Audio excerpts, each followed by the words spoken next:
Hey everybody.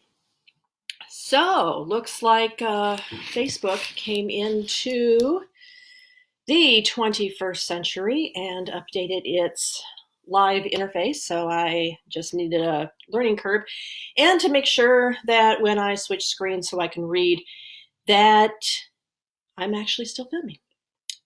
So, today, um, this reading is dedicated to the naughty minstrels because sour cherry cider, not cider, lambic, you know. This is the bottom of the bottle because everyone knows why. So I hope that everyone is having a good evening. So here am I coming to you from District 1. And I decided I'm going to get on this bandwagon of reading things. So I am going to be reading you a novella that I wrote. Here is the cover. Stupid camera. Where's the camera? There. The Mouse Ate My Money, Volume 1. So, without further ado, I will say that unless you're a fair person with fair brats, this is rated G for them. It's rated PG-13 for everybody else because I do say shit and damn and penis, and so there you go.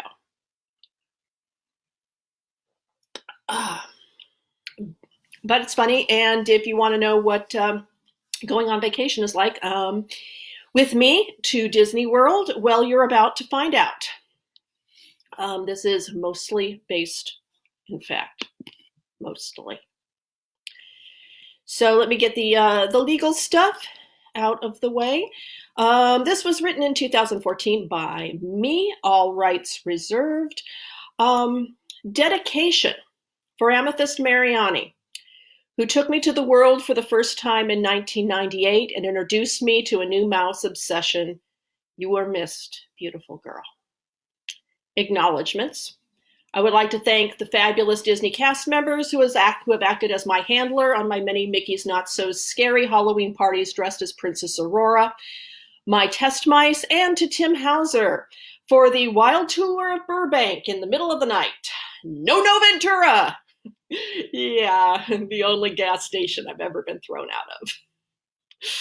Yeah, thanks for the memories and possible future story ideas, dude.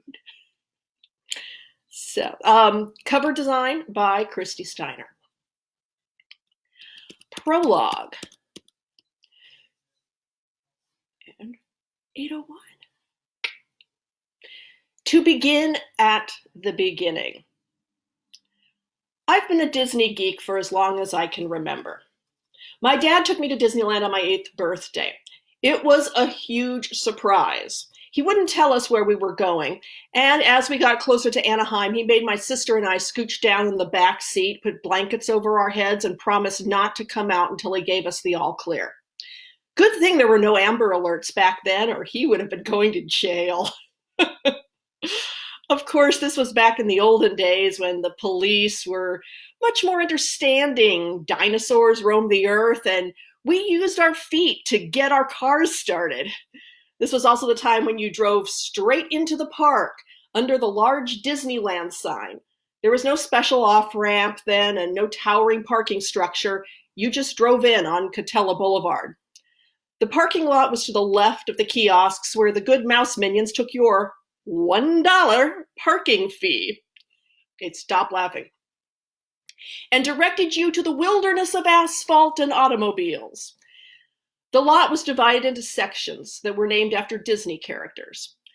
There was pretty much a character for each letter of the alphabet, and Alice was in the front. You did not want to be parked in Winnie the Pooh for any reason.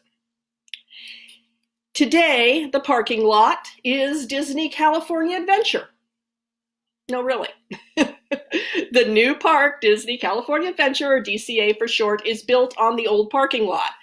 Back in the day, there were tons of little cheesy motels, and you could find $10 hookers roaming the streets. Things are very different now.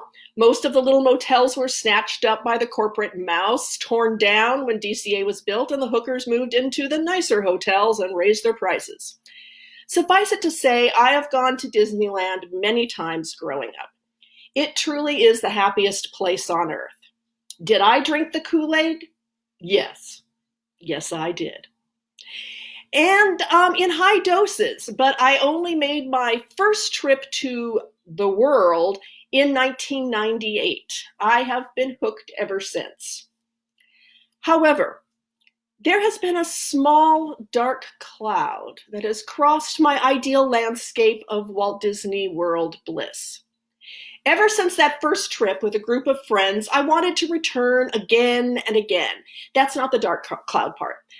The dark cloud part is the search for the perfect Disney World vacation.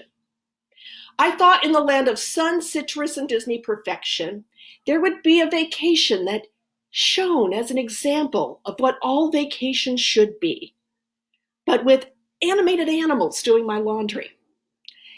I admit part of me thought I would have to have a guy with me in order for this dream of Disney vacation nirvana to come true. The fact is, I haven't done very well in the dream man department.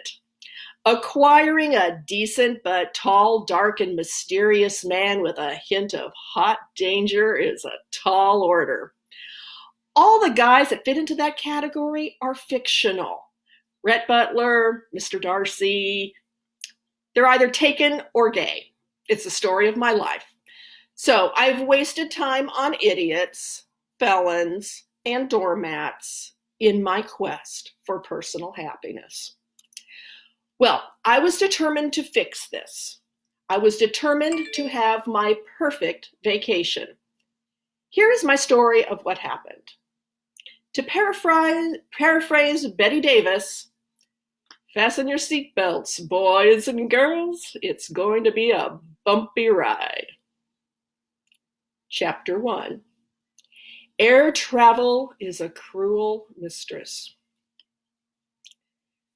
Before I can even start this story, I have to go back a few months. In a fit of ADD insanity, I decided to take my boyfriend Roger to Disney World.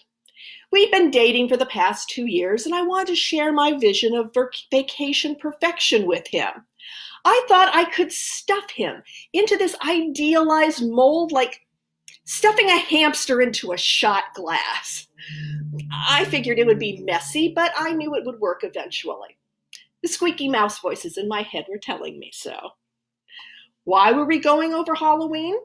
Well, this meant bringing out heavy-duty luggage. Why? Because who goes anywhere over Halloween without dressing up? Not this girl. This requires a different outfit for each day of vacation, in addition to at least 3 outfits to wear at various parties with matching shoes. Doesn't everyone pack this way? So fast forward to 5 a.m. on departure day, and I've been running around like a loon, making sure all the bags are packed, the cat is fed, and my Ativan is in my carry-on. I found a strap to cinch around my suitcase so my clothes didn't burst free in a shower of glitter and leather. Don't judge me. I'm just lucky I didn't have to use duct tape to secure my pushing maximum capacity costume wardrobe from hell. In my haste to get out the door, I trip over a stack of books and wrench my ankle. Great. That's all I need. On the bright side, my current car is an automatic transmission, so I didn't have to deal with stick shift. On the gloomy side, I really didn't want to have to wobble around on vacation doing my imitation of a 90-year-old grandmother. I wrap a bandage around it quickly to brace it. My big gay cat Chauncey is looking at me with that, "I know you are leaving me" look. Cats never give you any sympathy. They are above the petty concerns of humans. I pet the cat, assure him that friends will look in on him, and limp my way downstairs. He is unimpressed. Stupid cat. I miss him already. So, onward. I go to the Oakland airport. It's still dark, fairly deserted, and I need cash. Fortunately, there's an ATM in the terminal within limping distance. Unfortunately, the screen is broken. It's full of static, and while the machine does work, it's a little like gambling in Vegas. You just push random buttons because you can't see the prompts and hope something happens. On my third try, $80 came shooting out of the machine. Woohoo! I'm so excited. I almost forgot I was retrieving my own money. It would have been better if there'd been strobe lights and bells to give it that "you just won a new car" feel. I head off at a snail's pace to get a special, if I have a condition that makes me slow, i.e. kids, medical issue, being older than dirt, and I need to board first envelope. My gate, of course, has to be the one on the far end of the terminal. At this point, I have a shoulder bag and a hat box, having dropped off my 2 suitcases with the nice porters. I get some water and settle down to read a book. Just then, I hear an ear-splitting shriek. I have a flashback to the 1970s. Yes, it's my childhood book characters come to life. I swear I see Veruca Salt from Charlie and the Chocolate Factory directly across from me, and she's having a spectacular meltdown. This blonde-haired, blue-eyed, ringleted cherub, wearing some trendy J. Crew kids dress, is screaming at her khaki-wearing father for all she's worth. "Daddy, I want it now!" "Geez, kid, people in hell want ice water. It's 6:30 in the fucking morning. Put a sock in it." Her parents don't even pay attention as little Veruca stomps and screams. I keep thinking, "Daddy, I want an Oompa Loompa now." I pray to whatever God may be listening that little Veruca will choke on an everlasting gobstopper and put us all out of our misery. No such luck. We begin pre-boarding, and that dampens her jets for the moment. I get up to board when, in a fit of ladylike grace, I spill my carry-on hat box. My Sleeping Beauty costume, wig, crown, various pieces of jewelry, and spare tampons go spilling to the ground. Well, at least Roger isn't here yet. We all know how men deal with that lady stuff. To them, it's all a combination of nuclear waste, kryptonite, and My Little Pony friendship is magic rolled into one. So I scoop everything up as quick as I can and head for the plane. I am beyond shame at this point. All I want to do is settle into my minuscule seat and try to relax. I get settled by a window, and guess who's in front of me? It's Veruca Salt, and now she's whining because she wants her designer dress-up doll. Now! Daddy explains that she can't have it until after we take off. She is screaming, crying, turning purple, and having a full-fledged tantrum. "I want it now!" At this point, the flight attendant steps up and tells her, "Young lady, there is no crying on this plane. That is the rule." Wow. I never knew that. I knew about no smoking in the bathrooms and no setting shoe bombs on fire, but no crying? Cool. What is even better is that little Miss Annoying shuts up. This is great. There was nary a peep from her for the rest of the trip. I guess she has never been talked to like that in her whole entitled life. Cool. I love Southwest Airlines. Before I know it, we touch down in the land of country music and home to the Grand Ole Opry, Nashville, Tennessee. I have never been that into country music, I must admit. Some songs aren't so bad as long as it doesn't involve The Dukes of Hazzard, Minnie Pearl, or anyone wearing a banjo while wearing overalls and no shirt. I will admit, after a few tropical tiki drinks, that Trace Adkins is pretty hot. So, I limp over to another gate and I meet my boyfriend Roger, who's flying in from San Diego. It's good to see him, but I am now starving and need some food. As you may or may not know, the only thing Southwest does for food is throw peanuts at you. I am not a pretty princess when I am hungry. I tend to rate airports by the kind of food they have. Nashville is only fair as far as food variety goes. I can say it's tons better than Kansas City, who seems to think a hot dog cart is sufficient to satisfy people's appetites. It appears our best option is a bar that has sandwiches, but they only have strange bread. Fine. I mean, it's an herb bread, but there's no white bread or wheat bread or onion roll or sourdough. Everything is on weird herb bread. I can't deal with weird bread in Nashville. Isn't this part of the country supposed to be the bastion of Wonder Bread and Velveeta? I try to stop focusing on the fact that nothing looks good and head straight for the most unappetizing thing on their menu, the hot dog. I mean, how can you mess up ground lips and assholes stuffed into an intestine casing? I eat in relative silence, only piping up once in a while to remark that the place reeks. It's the cigarette smoke. It hangs over the terminal like an oily blanket that made one too many trips to the high school boys' locker room.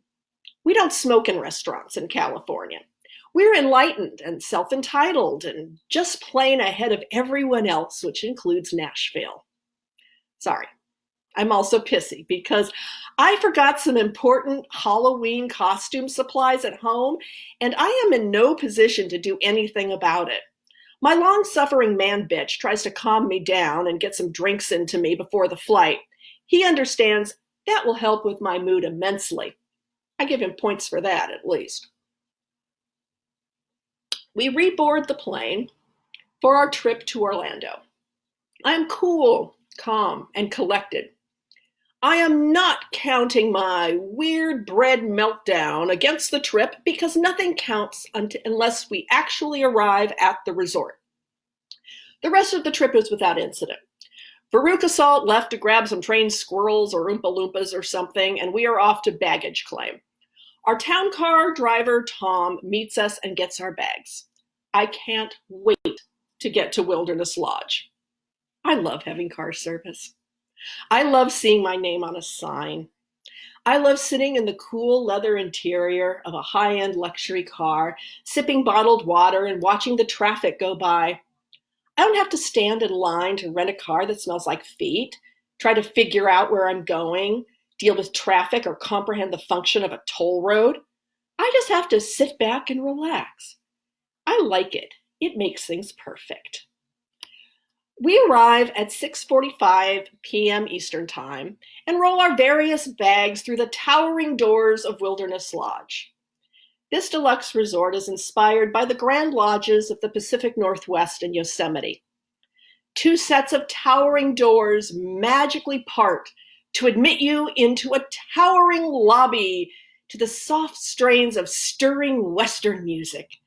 The lobby is 8 stories straight up, with a glass wall ahead of you, giving you a view of the pool and the rest of the hotel, which cups the courtyard in a U shape. There is a small spring that wells up through the floor by the glass wall, a bridge that crosses over it, and water snakes out through the wall, becoming a river that flows down to the pool. You are not going to find any of that at the local Howard Johnson's. Cast member Christy was wonderful and perky. I just love it when cast members greet me with, "Welcome home." It makes me feel all warm and fuzzy. We got that exact room that I requested with my woods view of the Otter Pond, room 5032. It is the best room. I requested Honestly, not only does it overlook the pond where you can glimpse playful otters in the early morning if you're lucky, you can look through a hole in the trees and see Cinderella Castle perfectly. This will enable us to watch fireworks on our balcony. This is a wonderful start to my perfect vacation quest. After dinner, we got our swimsuits on and went down to the pool. We were just in time to see the electric water parade from the boat launch dock. I didn't know what to expect. It's like the electric light parade, only on water. Fine, it's like the electric light parade in a third world country where they had to scavenge flotation parts from a bankrupt water park. No, it's charming. Don't kill me. It's just that it isn't a huge extravaganza. They have a few boats that sail around the resort beach area playing tinny electric light parade-ish music, and sea creatures appear. I guess I expected something else, something more. It was nice, but the creatures only changed for the grand finale of a red, white, and blue patriotic review. Other than that, it was the same sea critters over and over again. I'm standing there shivering in my towel and beach cover-up thinking, this is a nice octopus or dolphin, but aren't you going to do something else? I've been looking at the same thing for 4 minutes and it's not moving. Is this it? Is it just 8 to 10 minutes of looking at the same thing with the same music going on? I'm just wondering. It's utterly charming. It is utterly charming after a few drinks or if you are under 8 years of age. We watch and then hop into the jacuzzi over by the villas. It's less crowded than the two by the pool, and I'm still in the limpy place with my ankle. The hot water is so relaxing and feels so good on my sore foot. We talked to the nice retired couple and then got out at 10 p.m. according to their rules because we're good mouseketeers, and poured our sorry tired butts into bed. The last thing I did was set the wake-up call for 7 a.m. I need to hear the mouse wake me up. So that is it for chapter 1. Tomorrow is chapter 2. We will be going to Animal Kingdom, and the title will be Danger, Danger, Will Robinson. So anyone who has been to Disney World now knows that things are a lot different. Remember, I said I wrote this in 2014. But it's, I think it's still, fun. So anyway, hey, Carrie. When I sign off on this, I'm going to upload it to YouTube and we'll post the link. I know a lot of my friends have been reading stories, and one thing that I noticed is that when you have a whole bunch of chapters, you have to scroll through all the shit in their feed to find the chapters you missed. So I'm also going to be posting a page to my YouTube channel where you can more easily find them. So have a nice evening. So from District 1 to all of you out there, may the odds be ever in our favor. Night.